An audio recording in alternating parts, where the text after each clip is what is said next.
السلام عليكم ورحمة الله تعالى وبركاته، ومرحبا بك في هذا الجزء الثاني من برنامج دعونا نفهم جوجل ادسنس. طبعا في الحلقة الأولى من برنامج دعونا نفهم جوجل ادسنس تطرقت إلى مجموعة من القوانين والقواعد التي تهمك كناشر من أجل أن توضح لك الرؤية فيما يخص برنامج جوجل ادسنس. أنتم كثر من تفاعل مع الجزء الأول من برنامج دعونا نفهم جوجل ادسنس، هذه حلقة ثانية وجزء ثاني من برنامج دعونا نفهم جوجل ادسنس. وطبعا أشير إلى أنه توجد العديد من الحلقات الأخرى ضمن برنامج دعونا نفهم جوجل ادسنس، والذي يهم الناشرين العرب ويهم كذلك المبتدئين وكذلك الأشخاص الذين يرغبون في بناء مشروع ناجح ودائم على الانترنت بالاعتماد على شركة جوجل ادسنس.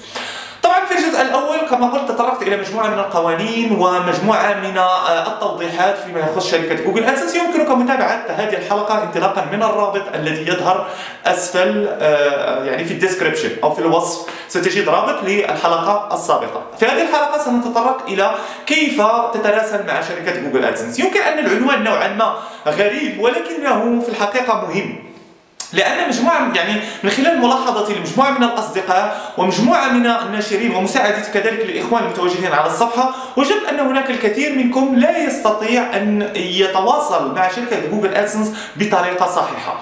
فالهدف من يعني من بناء قناة تواصل جيدة وصحيحة مع جوجل ادسنس، هذا يسهل على الشركة أولا فهم المشكل، يسهل على الشركة الإسراع في حل المشكل، وكذلك يعني في الأخير تبقى أنت المستفيد. فهناك من الإخوان من يقول لقد راسلت شركة جوجل ادسنس ولم تجيبني، لقد راسلت الدعم ولم يجيبني. فطبعا لم تجيبك لأسباب عدة، إما أن تعتبرك غير جدي فلا تجيبك، يمكن أن كذلك لم تفهم جيدا الخطوات التي قمت بها وبالتالي فلن تجيبك. المدراء عندهم الكثير من المشاكل التي يقومون بمعالجتها بشكل يومي، وبالتالي فالمدراء ليس له أو الموظفين ليس له عندهم وقت لكي يجلسوا ويتمعنون في كل كلمة ويحاولون فهم ما تريد إيصاله. يجب إما أن رسالتك هي واضحة أم غير واضحة. إذا كانت واضحة سنستكمل معك المراجعة، إذا لم تكن واضحة سيرسل لك إجابة واضحة وهي This is our final decision، أو لن يجيبك فقط. وإذا في كلتا الحالتين أنت الخاسر. إذا طبعا نفترض كما قلت ولا زلت اقول يعني كناشر قد تتعرض الى بعض المشاكل، وترقب انك ستتعرض الى مشاكل. فلا يمكن ان تقول انه لا يمكنني او لا يمكن ان ارتكب اي خطا مع شركه جوجل ادسنس. هناك اخطاء وقد ترتكب اخطاء، فعندما ترتكب خطا قد تنزل عليك شركه جوجل ادسنس عقوبات. اذا نفترض على سبيل المثال ان قد تم حظر نطاق موقعك من الاعلانات، نفترض يعني هذه مشكله تحصل مع العديد من الناشرين، فشركة جوجل ادسنس ستراسلك بالرسالة. إذا فور أن تتوصل بالرسالة، أول شيء مطلوب منك قبل أن تتراسل مع شركة جوجل ادسنس هي الفهم الجيد للمشكلة. إذا لم تفهم جيدا المشكلة لن تستطيع أن تقوم بالإجراءات الضرورية من أجل حل المشكل، وبالتالي فلا تحاول أن تقرأ فقط السطور، اقرأ كذلك ما بين السطور في رسائل جوجل ادسنس. ما أقصده من بين السطور أن شركة جوجل ادسنس قد ترسل لك رسالة، ولكن قد يكون لها معاني أخرى يجب عليك أن تنتبه إليها. لهذا إذا استطعت أن تفهم الرسالة لوحدك هذا أمر جيد. أما إذا لم تستطع الفهم الرسالة جيدا لوحدك، إما استعن بصديق أو قم كذلك بطرح الرسالة في منتديات جوجل ادسنس. جوجل ادسنس لديها منتديات دعم.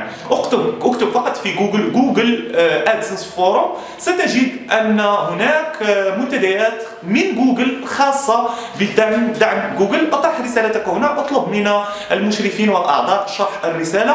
بعد أن تفهم جيدا المشكل، آنذاك يعني تشرع في الإجراءات.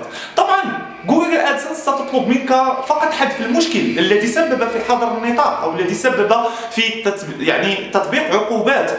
وطبعا اذا قمت بهذه العمليه ورسلت جوجل ادسنس بالطريقه الصحيحه التي ساتطرق اليها ستحل المشكله. ولكن المشكله الاكبر هي انه ليس مطلوب عليك ليس فقط ان تقوم بحذف المشكله وانما كذلك او الخطا، حذف الخطا وليس المشكله، حذف الخطا. فعندما تحذف الخطا من موقعك يجب ان تحذف كذلك الاخطاء المشابهه له او الاخطاء الاخرى التي قد تكون او قد لم تنتبه اليها. ففي كلتا الحالتين يجب عليك الاهتمام فقط بمصدر المشكله او المصدر الذي سبب لك المشكله، وانما يجب عليك كذلك الاهتمام بالاخطاء الاخرى التي قد تكون كذلك مسببه لمشاكل اخرى في المستقبل. لان جوجل ادسنس اذا تراكمت اخطاؤه واذا تراكمت اخطاؤك في فترات زمنيه قليله سيتسبب هذا في طردك من شركه جوجل ادسنس. لهذا يجب عليك دائما عندما تتوصل برساله من شركه جوجل ادسنس ان تهتم بالخطا وكذلك بمراجعه الموقع ككل من اخطاء اخرى قد تكون او قد تسبب لك في مشاكل اخرى مع شركه جوجل ادسنس. اذا طبعا الان قمت بحذف جميع المخالفات من موقعك وانت الان جاهز لمراسله الدعم. طبعا مراسله الدعم يجب ان ننتبه الى اشياء مهمه. طرق مراسلة الدعم هي مختلفة على حسب المشكل، هي مختلفة ولك أن تبحث، هي مختلفة، ولكن الطريقة الموحدة والتي أستخدمها شخصيا، طبعا أنا تحدثت عن تجربتي الخاصة، هي عن طريق الإيميل. بالنسبة للدعم باللغة العربية تجربتي مع الدعم باللغة العربية فاشلة. لماذا؟ لأنني عندما كنت أراسلهم أستغرق وقت طويل من أجل أن يجيبونني وفي بعض الحالات لا يجيبونني، هذه مشكلة. فطبعا لا أعرف كيف ولما، يمكن لأن المدراء في الدعم العربي هم قلة مقارنة مع الدعم الأجنبي، لهذا نجد من مثل هذه المشاكل. وأتمنى من صميم القلب أن يتم إصلاح هذا المشكل، أو يعني كما قلت يمكن المشكلة في العدد. بالنسبة للدعم الأجنبي تجربتي ناجحة، فالإجابة على السؤال كانت تتم بسرعة، وحل المشاكل كانت تتم بسرعة. طبعا عن طريق هذا الإيميل كنت أراسلهم دائما، وأراسلهم ولا زلت أراسلهم عبر هذا الإيميل الذي تشاهدوه أمامي. فطبعا الآن سنتطرق إلى الهيكل العام للرسالة، كيف يجب أن تكون الرسالة التي ترسلها إلى مدراء شركة جوجل ادسنس. فرسالتك يجب أن تكون ملخصة واضحة ومحددة فقط. ما أقصده بأن تكون ملخصة أنه لا يجب عليك أن تتطرق إلى التفاصيل، كثرة التفاصيل، لأن التفاصيل هم يعرفونها ويمكنهم أن يراجعوا موقعك. نفترض على سبيل المثال توصلت برسالة من جوجل ادسنس فقد تم حظر إظهار الإعلانات في موقعك بسبب تطرقك إلى موضوع في هذا الرابط، أوكي؟ نطلب منك حذف المخالفة وحذف جميع المخالفات المتواجدة في موقعك. إذا هذه الرسالة التي توصلت بها. إذا الإجابة إذا بعد حذف المخالفة والمخالفات، الرسالة التي يجب أن ترسلها لهم يجب أن تكون واضحة. سلام، هاي، أوكي، هاي، لقد طبعا نحن نتحدث مع الدعم الأجنبي الآن. فلقد بعد توصلنا برسالتكم يمكن أن تضيف التاريخ، رسالتكم لقد قمنا بمراجعة الموقع وحذفنا جميع المخالفة وجميع المخالفات المتواجدة في موقع تكتب اسم موقعك، ونتمنى أن لا يتكرر نفس المشكل. نقطة، خلاص، ملخصة. لا تخبرهم. هناك من يكتب رسالة يذكر فيها جميع الخطوات التي قام بها ولا. نقطة ثانية، هناك بعض الأشخاص عندما يتوصلون بالرسالة نفترض أنه يجيبوهم ويرسل لهم رسالة، لا لقد قمت بذلك، لم أنتبه. لا، إذا عندك الحق في رسالة واحدة أو رسالتين. إذا ضيعت تلك الفرصة لن تجيبك جوجل ادسنس مرة أخرى. إذا عندما تتوصل بالرسالة لا تجيبهم، لا تحاول أن تقنعهم. مثلا تطرقت إلى موضوع أنت تعتبره أنه غير مخالف، جوجل ادسنس تعتبره مخالف وتجيبهم، لا إن ذلك الموضوع غير مخالف لأنه أنا فقط تطرق. لا تقوم بهذا الخطأ. رسلوا قالوا لك احذف فقط، لا تحاول أن تقنعهم بشيء، لن يقتنعوا بشيء، أوكي؟ لا تحاول. أخبرك احذف خلاص.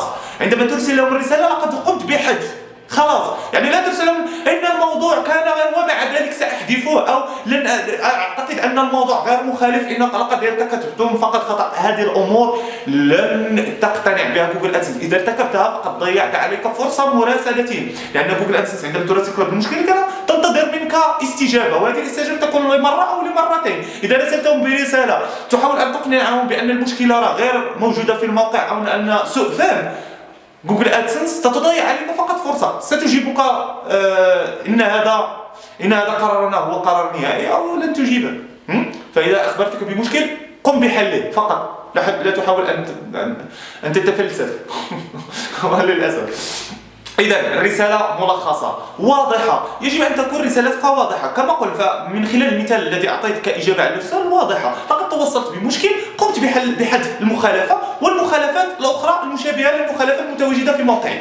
خلاص، رسالة واضحة ودقيقة. أنت حددت المشكل، يعني لم تتحدث في العام، وحددت المشكل. الرسالة التي توصلت بها حذفت المشكل طبعا راه المشكل هما يعرفونه، ما دام ان في قاعده بياناتهم راه متواجد الرابط. لقد قمت بحذف المشكل.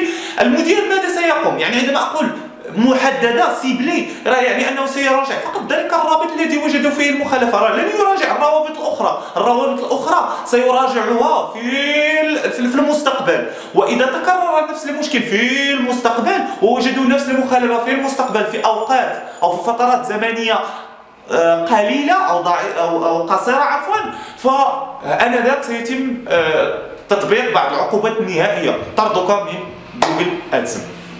إذا أتمنى من صميم القلب أن تكون هذه الحلقة قد استفدتم منها، وقد حاولت أن تشكلوا منظور عام حول كيف يجب عليك أن تراسل جوجل ادسنس. ونقطة أخرى قبل أن أنسى، أن رسالتك كذلك يجب أن تكون سيريس، جدية. الرسالة جدية. الرسالة الجدية تكون أولا عن طريق كما هاي لقد قمنا، يعني الشخص يظهر أنه جدي.